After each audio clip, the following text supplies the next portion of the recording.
मी बिरदेव डोणे. तुमच्या समोर येण्याचं कारण म्हणजे की यूपीएससीची प्री 25 मेला आहे. परीक्षेच्या आदल्या दिवशी झोप न येणं, अँक्शियस होणं खूप नॉर्मल आहे. मी सुद्धा फेस केलेलं आहे. मागच्या तिन्ही प्रीला मला सुद्धा झोप आलेली नाहीये. सो तुम्हाला झोप येत नसेल तर यामध्ये काही ॲबनॉर्मल नाहीये. फक्त पॉईंट इतकाच की तुम्हाला नर्व्स तुमच्या कंट्रोल करायचे आहेत, कॉन्फिडंट राहायचं आहे.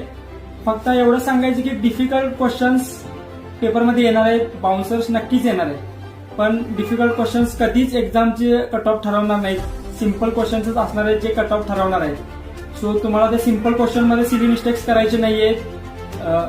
उद्याच्या दिवस पीवायक्यूजवर फोकस करा किंवा तुम्ही जे ऑलरेडी प्री डिसाइडेड प्लॅन आहे त्यानुसार जा. चांगली झोप घ्या.